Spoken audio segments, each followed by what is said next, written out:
Es realmente un honor y un gusto estar aquí presente en un lugar con tanta tradición como el Rotary Club de Montevideo y ante un tan distinguido auditorio. En la presentación de hoy me voy a concentrar en lo que inicialmente fue la propuesta de César, que era hablar de la situación económica regional y su impacto en Uruguay. Tenemos muchas noticias que nos vienen de Brasil, de Argentina, constantemente, y que realmente impactan de forma sustancial en la actividad económica de nuestro país. Por lo tanto, como para ponerle un marco estructural, un marco de fondo a la presentación, yo me voy a basar en lo que nosotros en el Centro de Economía desarrollamos, que es un modelo para proyectar el PBI del Uruguay, la actividad económica en el Uruguay. ¿Por qué? Porque básicamente lo que hace este modelo es identificar qué factores son los que definen las fluctuaciones en la actividad económica del país. Y ahí hay varios que son externos. Nos guste o no nos guste, cuando sopla de frente o cuando sopla de cola, los factores externos tienen una influencia dramática sobre la economía uruguaya. Ahora voy a mostrar números, pero 2/3 partes de lo que vemos en las fluctuaciones de los niveles de actividad económica en nuestro país se juegan afuera de fronteras. Y ahí, sin duda, un factor relevante, y por eso me voy a concentrar gran parte de la exposición de hoy, es lo que pasa en los vecinos de la región, en Argentina y en Brasil. Pero también importa lo que pasa con las condiciones financieras internacionales, que cambian constantemente y nos han sorprendido en los últimos meses.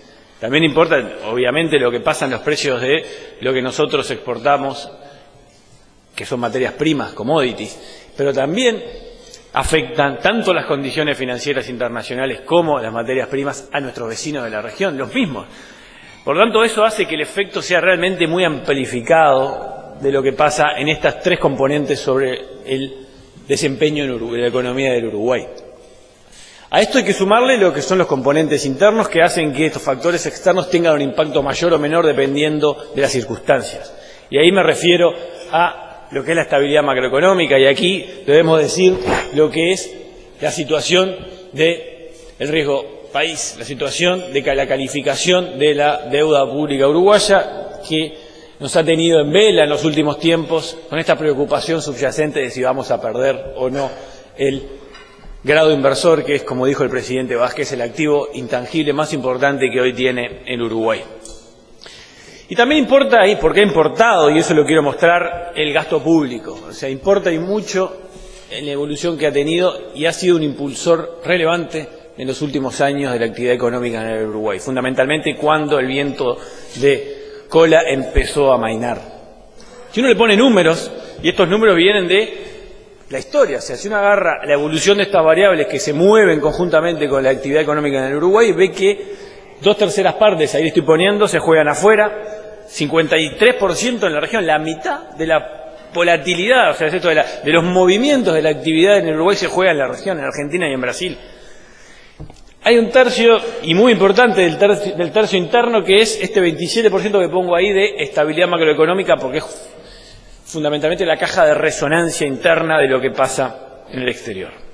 Dado este marco, que es lo que a nosotros nos guía permanentemente en las proyecciones que hacemos a nivel de la prensa, a nivel de cualquier presentación de coyuntura, porque con esto es lo que actualizamos permanentemente. Imagínense que para poder decir cómo va a ser la proyección de la actividad económica del Uruguay para este año o para el año que viene, hay que tener un panorama, obviamente especulativo, en base a lo que dan hoy las tendencias de estos factores que afectan lo que pasa en el Uruguay. O sea, entonces, eso es lo que hace también tan complejo tener una visión contundente de lo que va a pasar este año y el año que viene. Yo aquí me voy a concentrar en lo que a nuestro mayor, en nuestro leal saber y entender, al día de hoy podemos decir que es la principal tendencia de estos factores que van a influir sobre la actividad económica en el Uruguay, pero obviamente esto está sujeto al margen de error natural de la dinámica que tienen todas las variables que afectan la actividad económica en nuestro país. Esto simplemente para mostrarles cómo que esto funciona. O sea, esta línea sólida es la evolución de la actividad económica en el Uruguay. Vemos ahí que, o sea, la tasa de crecimiento anual del PBI. Nos habíamos acostumbrado a estar en torno al 5% y en los últimos tiempos se ve la caída final que está convergiendo a niveles prácticamente nulos. Pero bueno, la línea punteada es la proyección que hacemos nosotros permanentemente con este modelo. Lo que muestra esto es que estas variables, estas pocas variables que les acabo de mostrar, tienen enorme poder de predicción de lo que pasa, obviamente, en el Uruguay. Obviamente con vaivenes, hay momentos que le erra por abajo, hay momentos que le erra por arriba, pero hay muchísimo que uno puede saber lo que le va a pasar al país mirando este subconjunto de variables relevantes del exterior y del interior. Empecemos por la región, que era un poco el corazón de la charla de hoy. Y aquí voy a empezar por Brasil. Brasil, lo que hemos estado acostumbrados en los últimos 2 años, año y medio, se resume claramente en este titular del Financial Times, que es básicamente el diario líder a nivel internacional financiero, el que marca el termómetro de cómo está la inversión internacional, fundamentalmente en las economías emergentes, pero en América Latina, en Brasil, en Argentina, en Sudeste Asiático. Y durante los últimos tiempos los titulares eran de este estilo: corrupción, crisis económica y impeachment. Pero en los últimos, diría yo en el último mes, han empezado a cambiar. Y han empezado a cambiar en aspectos relevantes. Por ejemplo, con el nuevo gobierno de Michel Temer, hay 2 noticias que han pasado en Uruguay desapercibidas, pero a nivel financiero internacional no, que son 2 intentos de reforma constitucional que fueron enviados al Parlamento brasileño en este gobierno provisorio, que imponen cambios sustanciales para la economía brasileña y que le dan mucha credibilidad a el potencial de recuperación hacia el futuro. Y son 2. Primero, esto que dice el titular, una suerte de blindaje al gasto público. Se quiere introducir por Constitución que el gasto público no pueda crecer más, un techo al gasto público. El gasto público en términos reales, crecimiento 0 de ahora en más. Eso está en discusión en Brasil.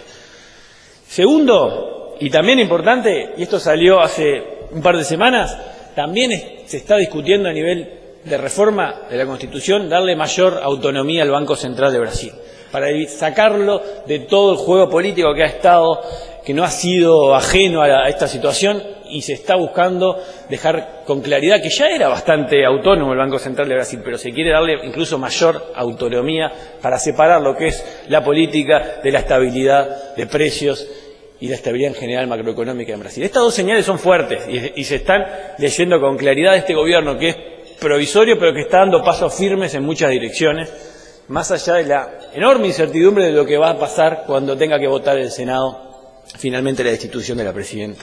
Pero la señal que está dando esto son fuertes, y si uno le suma a un set de variables económicas de Brasil que les voy a mostrar ahora, uno puede decir que, por lo menos hoy lo vemos, Brasil tocó fondo. Brasil ya está en el piso y ya se empiezan a ver los primeros brotes verdes de una tenue recuperación en la actividad económica. Y esto se basa fundamentalmente en que Brasil se ha abaratado muchísimo con respecto a sus socios comerciales. La devaluación que ha tenido el real en los últimos años ha sido sustancial, y ahora que ha recuperado parte de su valor el real, que está en el entorno de los 3,5 reales por dólar, todavía se encuentra en niveles históricamente baratos de Brasil, relativo a sus principales socios comerciales. Por lo tanto, ya hizo un ajuste muy fuerte Brasil, lo que permite, en parte, cerrar todo su desequilibrio externo. Este gráfico muestra lo que se conoce como la cuenta corriente, que para que se entienda bien se puede interpretar de distintas formas, pero una lectura bien simple es la diferencia entre lo que se exporta y lo que importa Brasil. Tenía un desequilibrio muy grande 1 año y medio atrás, en enero del 2015. 12.000 millones de dólares, 8 puntos del PBI de desequilibrio externo en Brasil. Hoy tiene superávit. Cerró completamente este desequilibrio con el exterior, y en gran parte como consecuencia de que se abarató mucho, y por lo tanto Brasil, las exportaciones levemente se recuperaron o dejaron de caer, y las importaciones se desplomaron en los últimos tiempos. Entonces, ya he hecho un ajuste necesario. Este dibujo que podría estar dibujado a mano, cuando uno lee en libros de texto sobre recuperación de crisis económica, lo primero que aparece es lo que se conoce como el cierre del desequilibrio en cuenta corriente, y esto es lo que ha hecho Brasil en el último año y medio, y con fuerza en los últimos meses, que se ven los primeros registros positivos. Y otro factor relevante, muy relevante, es el sistema financiero en Brasil. El sistema financiero ha pasado toda esta tormenta con estabilidad. Se ha mantenido sólido. Las reservas que tiene hoy el Banco Central de Brasil con respecto a no solo los depósitos de los bancos, sino un colchón sustancial que todavía le queda neto, es muy grande, no se ha resentido durante la crisis. Es más, si uno lo mira en porcentaje, el nivel de actividad económica del PBI ha crecido en los últimos años como consecuencia del aumento del valor del dólar en Brasil y de la caída de la actividad económica. Por lo tanto, el seguro financiero que tiene el Banco Central de Brasil es muy sólido.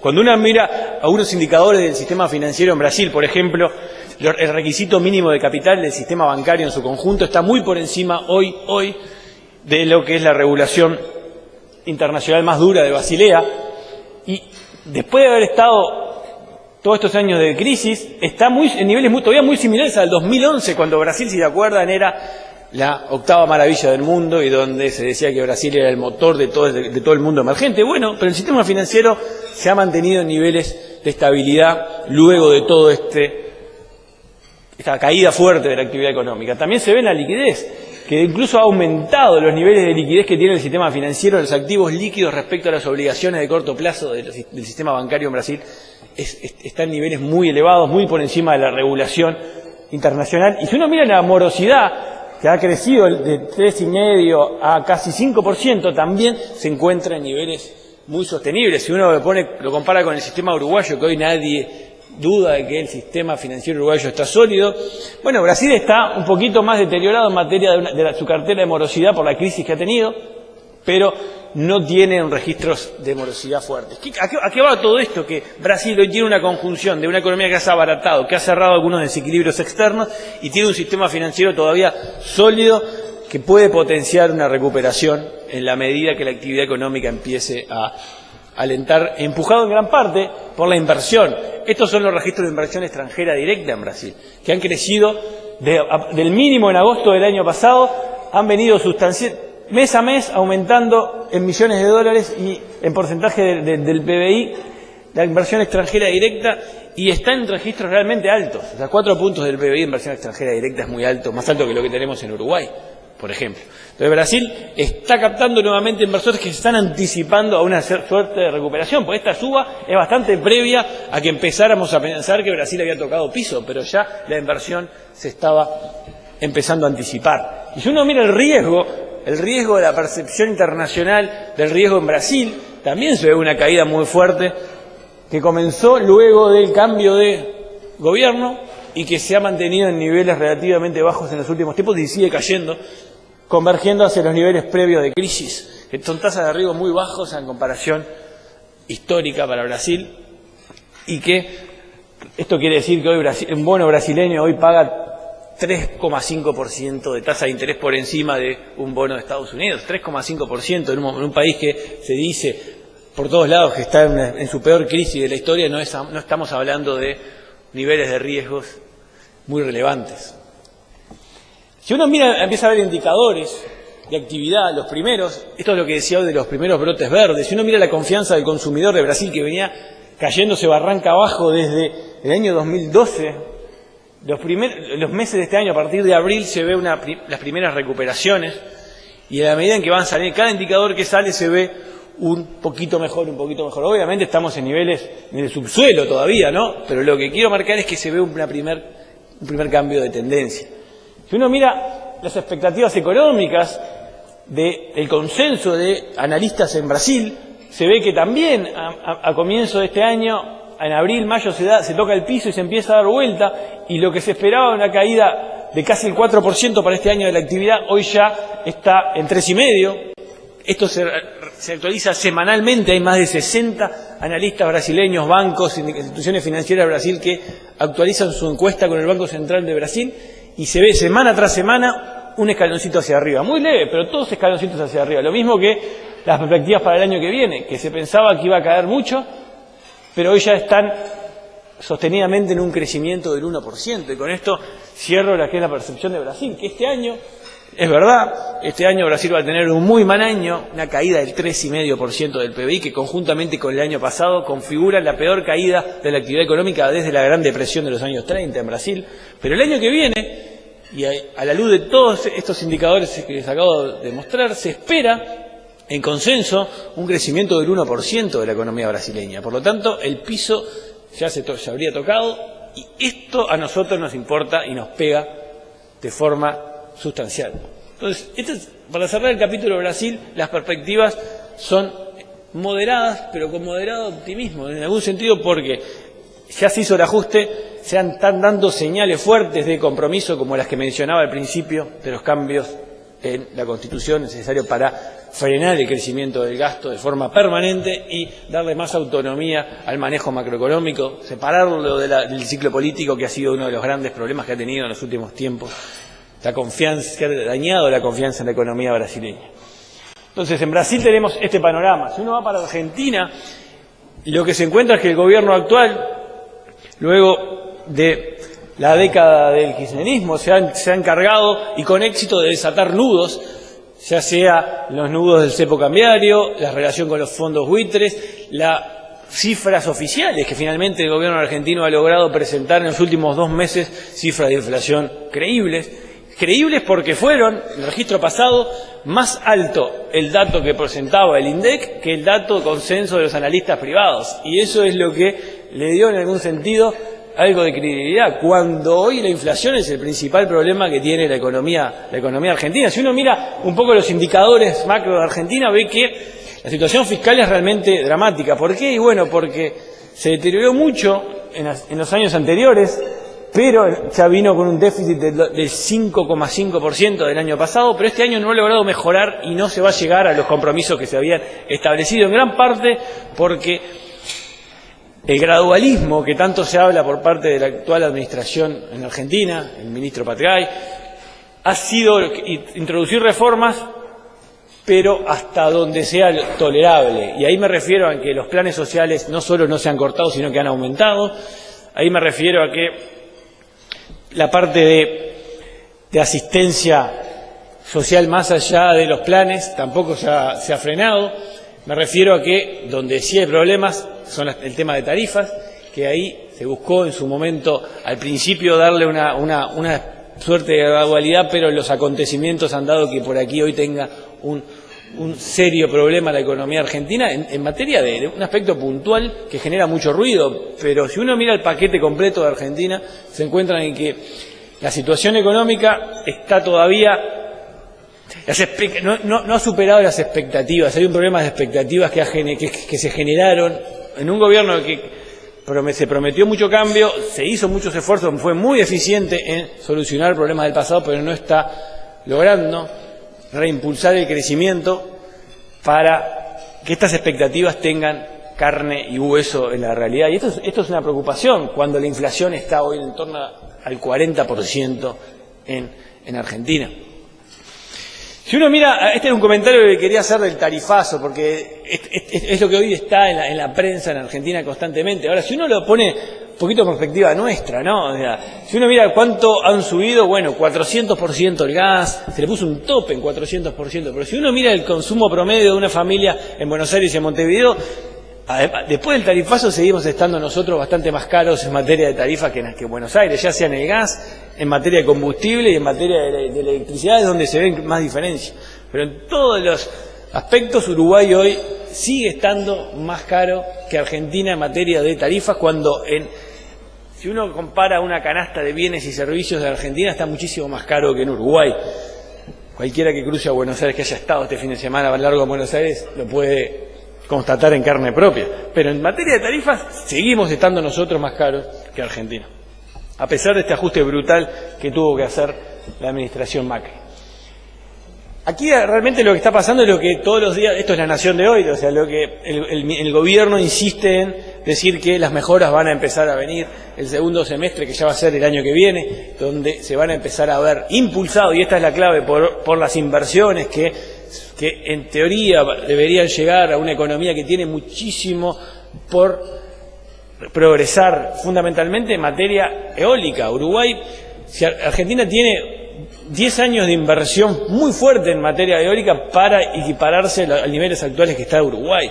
Solo por eso tiene un impulso muy fuerte para ganar en un contexto en donde los fondos internacionales están todavía disponibles. Entonces, Argentina, en la medida en que logre empezar a materializar todas las inversiones que están mirando con lupa el país, y este es el discurso oficial, pero en parte creo que tiene su sustento en que Argentina debería tener, desde el punto de vista de las inversiones externas, un motor de impulso que se va a empezar a materializar el año que viene. Ahora, si uno mira las proyecciones que se hacen en materia internacional, ya sean analistas argentinos como los organismos multilaterales de crédito, este es el promedio, ¿no? Quiere decir que hay algunos más optimistas todavía. Dicen que el año que viene Argentina va a crecer en promedio 2%. Este año va a ser un año de caída, de recesión, pero ya el año que viene también se empezaría a ver, impulsado por esto que acabo de mencionar desde la inversión, una recuperación de la economía argentina. Y de vuelta, volviendo acá, a nosotros esto nos afecta de forma positiva, sin duda. O sea, ni que hablar que nos afecta positivamente para la próxima temporada, que se espera que sea muy buena, la próxima temporada de verano, pero también nos afecta en materia de una región que junto con Brasil está empezando a cambiar de humor y se le ve, por lo menos, que el viento de frente se ha frenado. Más claro en Brasil, hay algunos indicios tenues, muy tenues en Argentina, pero en Brasil sin duda. Ahora, esto se le suma como algún factor positivo que estamos teniendo, lo que es la situación financiera internacional. Y aquí hay aspectos críticos. Mucho se ha hablado y se habla del Brexit acá, de la salida del Reino Unido de la Unión Europea. En la calle la gente habla del Brexit como si fuera algo absolutamente relevante para nosotros. Y déjenme decirles que lo que a nuestro entender es lo más importante que ha generado el Brexit es que la Reserva Federal de Estados Unidos ha postergado la suba de las tasas de interés y se ha producido una caída generalizada de los bonos internacionales. Por lo tanto, el costo del financiamiento externo para Uruguay se va a mantener bajo como está ahora por un tiempo mayor al que se esperaba previo a los acontecimientos internacionales que hemos tenido. Eso es lo que realmente a nosotros nos tiene que importar, porque importa y mucho. Y déjame mostrarle que no fue solo el Brexit lo que generó este cambio de humor en la Reserva Federal y en los mercados internacionales con respecto a lo que era algo que se viene hablando hace, diría, 3, 4 años ya. Se va a terminar la plata dulce, las tasas bajas, ya se termina esta historia, se va a normalizar. La pregunta es, y aquí es donde está el gran dilema, que la normalización que todo el mundo se dice, es una nueva normalidad, no es una normalización a tasas como en el pasado, como las tasas promedio, sino probablemente la normal sean tasas mucho más bajas, o por lo menos nadie sabe, porque esto es lo que hoy hay en las economías avanzadas, una enorme incertidumbre de qué pasa con la política monetaria, cómo las tasas de interés afectan la actividad económica. Esos canales que eran los históricos se han quebrado y no hay claridad en ningún lado. Hoy el debate mundial en materia económica es muy amplio y no hay hoy una voz que tenga claridad con respecto a cómo lograr, con tasas más bajas o con mayor inyección monetaria, impulsar el crecimiento económico de los países avanzados. Por lo tanto, no debemos esperar como algo totalmente natural que vayan a subir en el corto plazo las tasas. Por lo menos está esa duda que cada vez va creciendo más. Si uno mira, este gráfico ilustra lo que es el comportamiento global, cómo el mundo se mueve ante señales, el mundo financiero integrado hoy se mueve ante señales muy claras y se mueve al estilo manada. Estas son las bolsas mundiales, desde Shanghái, la roja, hasta la de Nueva York, Argentina, San Pablo, Alemania. Todas venían cayendo fuertemente luego de la suba de la tasa de interés, que es la primera línea, que fue en diciembre del año pasado. Hubo un cambio radical en febrero de este año, que va más allá del Brexit, es previo todavía, y esto ha pasado un poco más desapercibido en el Uruguay, pero en los mercados financieros no. Fue cuando, en la reunión de la Reserva Federal, en el comunicado se dijo por primera vez de forma explícita que ahora la Reserva Federal tiene un mandato dual, que no solo le importa lo que pasa en Estados Unidos, sino que va a mirar con lupa el efecto que tiene con sus subas de tasa de interés en el resto del mundo, el mundo emergente, el mundo avanzado. Y se le llamó por parte de algunos analistas internacionales el nuevo mandato dual. A partir de ahí, cuando fue este anuncio, miren lo que pasó con las bolsas, todas al unísono empezaron a recuperarse fuerte y con la venida del Brexit siguió para el mismo lado, pero todos tienen el mínimo cuando se incorpora que la Reserva Federal explícitamente va a ser muy cautelosa en subir sus tasas de interés, por más que la economía, y esta es la clave, por más que la economía de Estados Unidos se recupere y tenga muy bajo desempleo y que tenga inflación un poquito cercana al 2%. A pesar de ello, se van a incorporar otros elementos que antes no estaban explícitos y eso ha dado un cambio de humor en la economía financiera internacional. Si uno mira los precios de los commodities, ha pasado lo mismo. O sea, este febrero de este año tocó el piso y a partir de febrero hasta ahora crecieron 30% el precio de los commodities a nivel internacional. 30%, 27%. Una suba muy, muy importante.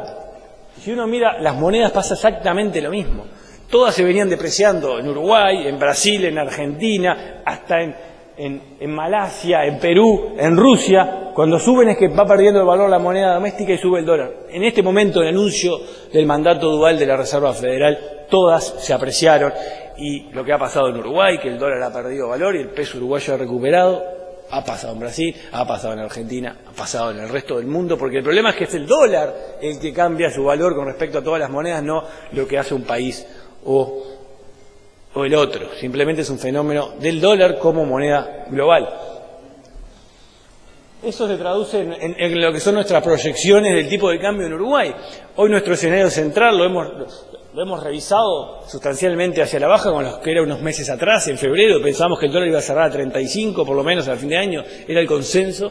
Hoy nosotros nos está dando que el dólar va a cerrar este año en torno a los 32, y el año que viene, si se mantiene una serie de supuestos que están explícitos ahí y que son en línea con lo que se espera que el dólar pueda estar en Argentina y en Brasil, 34 a fines del año que viene. O sea, tendremos una trayectoria para el dólar mucho más baja de la que pensábamos unos meses atrás. Incluso en los escenarios, el escenario que le llamo A, donde hay una suba fuerte del dólar, que llegaría a los 35, ahí sí, 34,5 a fin de este año, solo se daría con un real a 5 a fin de año, algo que no existe en ningún escenario hoy en Brasil. Por lo tanto, lo que pensamos que era el escenario central al principio de año ha cambiado mucho. Esto se traduce, por ejemplo, en que para lograr, este es el tipo de cambio histórico del Uruguay. Uruguay está caro cuando está por debajo de la línea negra, que es el equilibrio de paridad cambiaria de Uruguay con sus socios comerciales. Hemos estado mucho tiempo, hemos tocado el piso en mediados de 2013 de encarecimiento. Nos hemos venido abaratando, se ha frenado este abaratamiento en los últimos meses. Estamos un 20% caro con respecto a nuestros socios comerciales, y la pregunta que nos hicimos acá es, bueno, pues ¿cómo podemos en este contexto lograr llegar a este equilibrio sin tener que pasar como pasamos en el pasado, como fue la crisis del 82, la crisis del 2002, que son estos picos gigantescos que se da con las mega devaluaciones? La pregunta que nos hicimos, ¿es posible transitar ahora hacia un abaratamiento gradual y no de shock como las crisis de la tablita y la crisis de la banda de flotación del año 2002?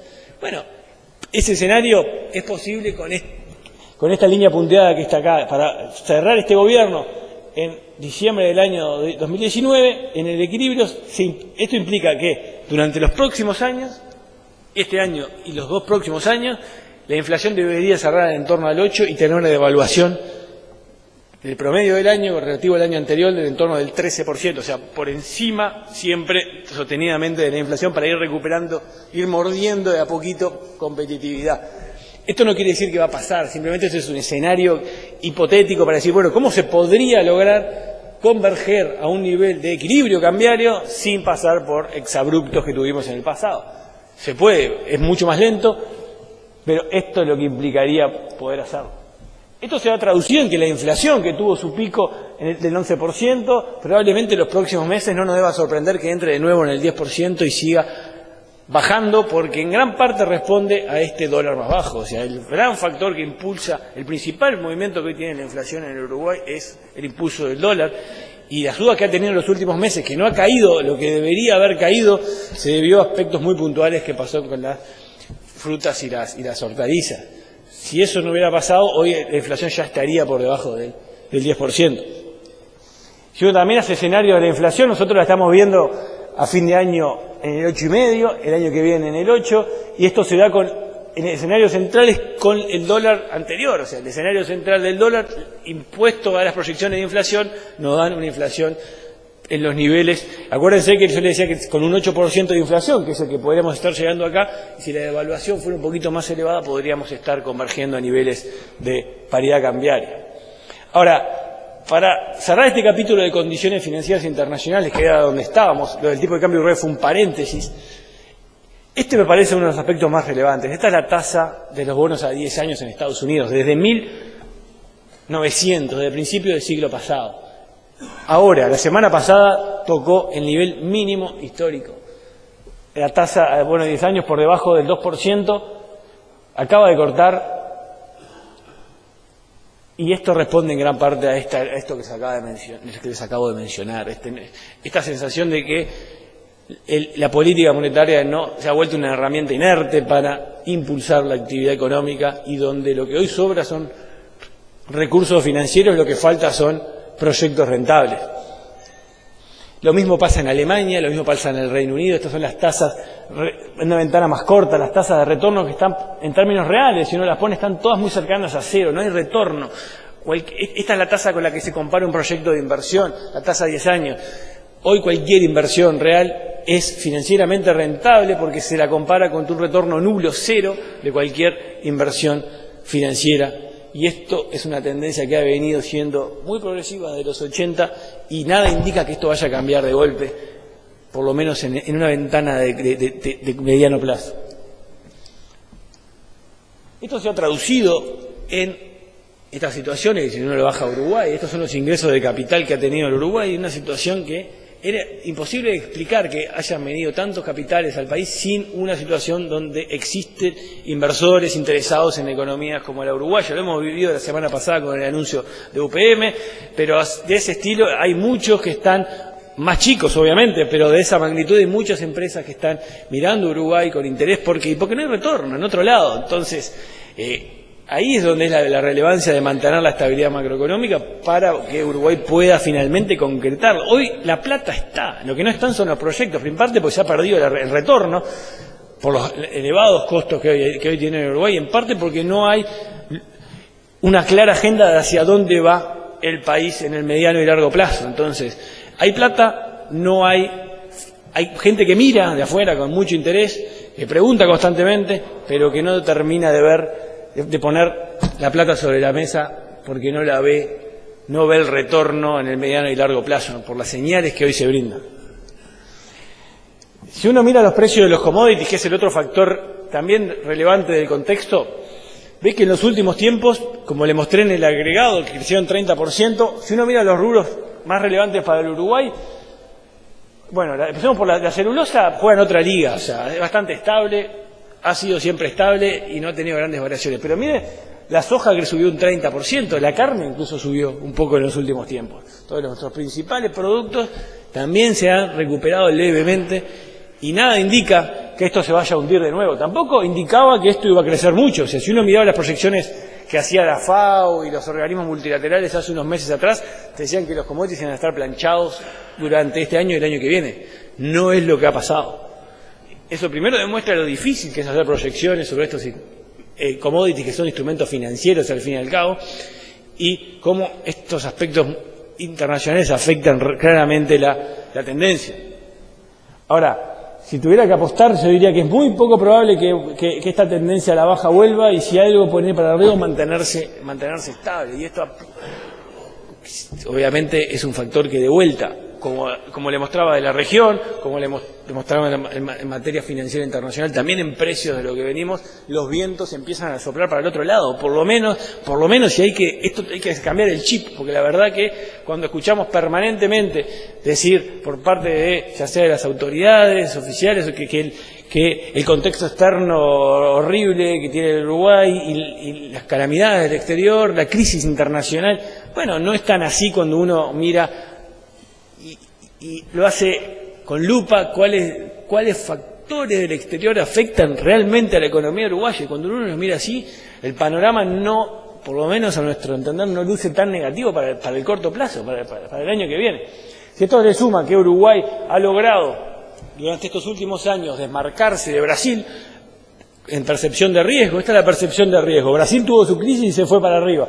Uruguay se mantuvo con muy baja percepción de riesgo y se mantuvo pegada a Perú, que Perú es la vedette de las economías latinoamericanas en materia de estabilidad macroeconómica. Si hace unos años atrás, imagínense hace 15, 20 años atrás, les decía que era un orgullo que los mercados nos traten como Perú y no como Brasil, se hubieran pensado que estamos todos locos. Pero hoy, que ser Perú y no haber sido Brasil en este ciclo que está terminando, es realmente una bendición para el Uruguay. Porque Uruguay hoy tiene el riesgo peruano y no el riesgo brasileño en materia de estabilidad macroeconómica. Si uno mira el último componente del gasto público, aquí es donde se apagó este motor. Este motor, si uno mira la tendencia del año 2011, ve que el gasto público creció 3 puntos del PBI. Y aquí se ve, teníamos un equilibrio fiscal, hoy tenemos 3,7, casi 4% de déficit. Esos 4 puntos vino de aumento de gasto, que fue el motor que impulsó que la economía creciera en el 2012, 2013 y 2014, más que lo que creció en el resto de América Latina. ¿Por qué? Porque había espacio para impulsar una política fiscal expansiva. Se acabó eso ya a partir del 2015, se terminó el margen y no hay crecimientos extra.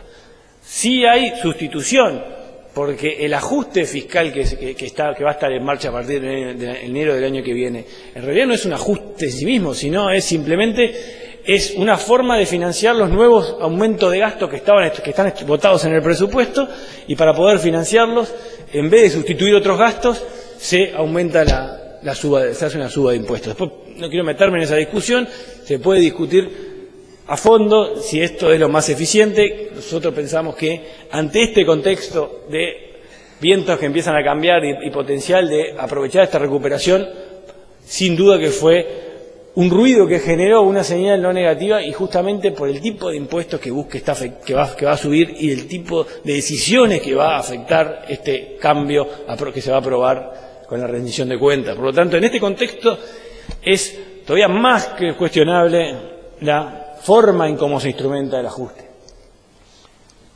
Para cerrar, estas son las proyecciones que estamos haciendo con este escenario. Este año sí, prácticamente no va a haber crecimiento, estamos tocando el piso, es el peor año desde el año 2003, que no tengo acá, pero no hay ningún registro tan bajo. El año que viene ya, a la luz de estos factores externos fundamentalmente, o sea, es impulso fundamentalmente del exterior, nos da que la economía se va a recuperar a un crecimiento de 1,2%. Y obviamente aquí depende de cómo le vaya a la región, porque yo estoy tomando una región con Argentina en la mitad del promedio de los analistas, pero si uno fuera los más optimistas a agarrar de Argentina y de Brasil, no podría descartar incluso un crecimiento más alto para el Uruguay o más bajo si uno supusiera que la región no se va a recuperar en el escenario negativo de que todo esto que acabo de decir de Brasil se pincha y de todo lo que las esperanzas que tiene el gobierno argentino de la recuperación del año que viene se pincha. Bueno, en ese caso, obviamente el crecimiento de Uruguay sería menor, el impacto externo de la región no vendría positivo como se espera y prácticamente tampoco creceríamos el año que viene. Pero repito, ese escenario tiene muy baja probabilidad de ocurrencia. Hoy el escenario central es que tengamos un crecimiento arriba del 1% el año que viene. Ahora, la preocupación viene más allá de esto, porque un 1% es prácticamente estancamiento. Ya vamos a tener 3 años casi sin crecimiento. Si uno mira la perspectiva histórica, que este gráfico es muy ilustrativo porque muestra lo que es el crecimiento del Uruguay desde 1945 hasta 1969, que es la línea más oscura. La línea más clarita es este último boom, desde el 2003 hasta el 2015. Lo que se ve es que este es el único registro comparable. Uruguay tuvo un boom como en los últimos años solo entre 1945 y 1953, que fue entre la Segunda Guerra Mundial y la Guerra de Corea, donde los precios de lo que nosotros vendíamos, los alimentos, tuvieron un crecimiento muy similar al que hubo entre 2003 y 2015. Momentos únicos en la historia desde que existen datos para poder medirlo. ¿Qué pasó cuando se terminó este boom en el pasado? Tuvimos una época nefasta de la historia económica del Uruguay que fue 15, 20 años de estancamiento absoluto. Tuvimos un periodo donde la economía se cerró y hicimos una experiencia de sustitución de importaciones, industrialización poco competitiva y se logró tener 15 años sin crecimiento. Es como si estuviéramos con 0% durante 15 años.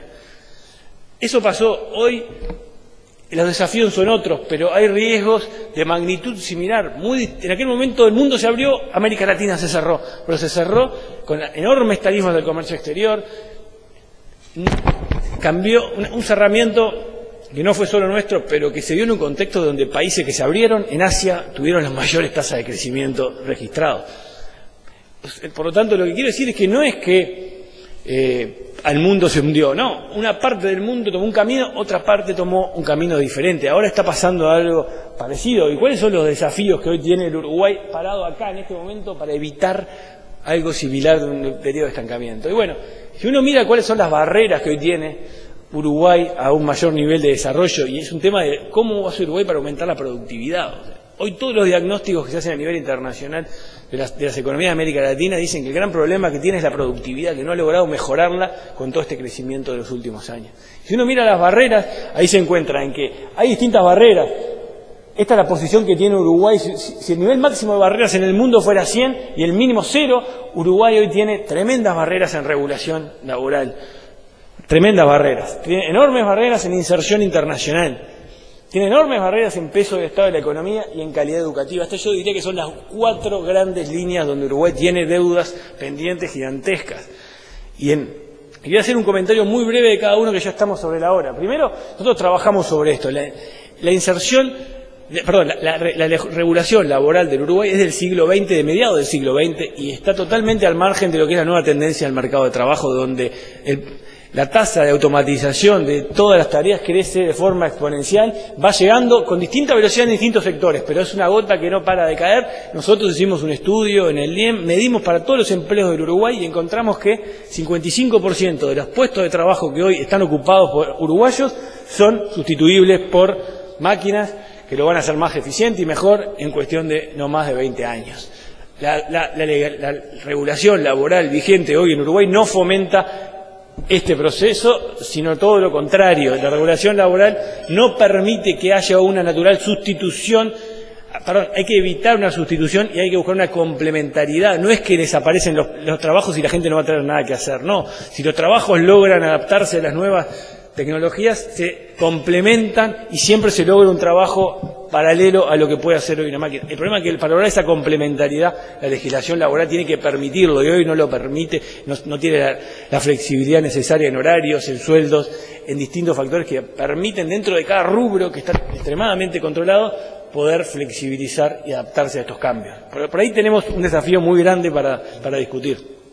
La inserción internacional, ni que hablar, este gráfico es tremendamente ilustrativo de lo que pasa en el Mercosur. Es este barco que se está hundiendo entre un potencial acuerdo entre el Mercosur y la Unión Europea, que hace 15 años que se discute, que se sueña con que se va a lograr, pero si se logra, ya se sabe que lo que va a darnos la Unión Europea excluye los principales rubros de exportación del Uruguay. Por lo tanto, es soñar con algo que no tiene mucho.